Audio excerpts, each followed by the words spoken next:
Assalamualaikum warahmatullahi wabarakatuh. Perkenalkan, nama saya Gladys Tuti-Anggraini. Pada kesempatan kali ini saya ingin menyampaikan kesimpulan dan pendapat saya mengenai materi strategi bisnis yang telah dipaparkan dalam video yang saya pelajari. Semoga apa yang saya sampaikan dapat memberikan gambaran yang jelas dan bermanfaat bagi kita semua. Pertama-tama, dari materi yang saya pelajari, dapat saya simpulkan bahwa strategi bisnis adalah suatu proses penting yang harus dilakukan oleh setiap perusahaan untuk memastikan keberlangsungan dan perkembangan bisnisnya. Strategi bisnis tidak hanya sekadar membuat rencana, tetapi juga menetapkan tujuan jangka panjang, mengalokasikan sumber daya, dan menentukan langkah-langkah yang tepat agar perusahaan dapat bersaing secara efektif di pasar. Materi juga menjelaskan bahwa strategi bisnis memiliki tingkatan mulai dari strategi korporat yang dibuat oleh manajemen puncak hingga strategi operasional yang dijalankan di lapangan. Hal ini menunjukkan bahwa strategi bisnis harus diintegrasi dan dijalankan secara menyeluruh oleh seluruh bagian perusahaan. Selain itu, manajemen strategi menjadi kunci utama dalam pengambilan keputusan dan pelaksanaan strategi tersebut. Manajemen strategi harus berorientasi pada masa depan, memiliki target waktu yang jelas, dan melibatkan seluruh jajaran manajemen agar tujuan perusahaan tercapai.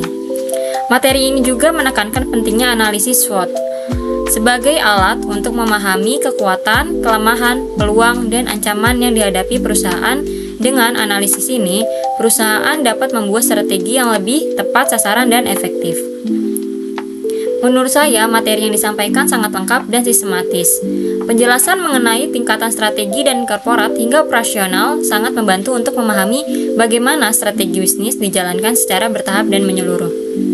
Saya juga mengapresiasi penekanan pada pentingnya manajemen strategi, karena tanpa manajemen yang baik, strategi yang sudah dirumuskan tidak akan berjalan dan efektif.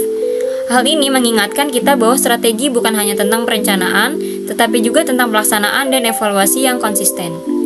Analisis SWOT yang diberikan sebagai contoh adalah perusahaan Bukalapak juga sangat relevan dan memberikan gambaran nyata bagaimana teori ditetapkan dalam dunia bisnis nyata. Ini membuat materi menjadi lebih mudah dipahami dan aplikatif. Namun, saya juga berpikir bahwa materi ini bisa semakin lengkap dengan menambahkan contoh kasus dari perusahaan lain atau studi kasus yang lebih beragam, sehingga kita bisa melihat bagaimana strategi bisnis diterapkan dalam berbagai konteks industri. Secara keseluruhan, materi ini sangat bermanfaat bagi siapa saja yang ingin memahami dasar-dasar strategi bisnis, terutama bagi mahasiswa atau praktisi bisnis yang ingin mengembangkan usaha secara lebih terstruktur dan terencana. Demikian kesimpulan dan pendapat saya mengenai materi strategi bisnis yang saya pelajari. Semoga informasi ini dapat menambah wawasan kita semua dan menjadi bekal dalam pengembangan bisnis atau karir di bidang manajemen. Wassalamualaikum warahmatullahi wabarakatuh.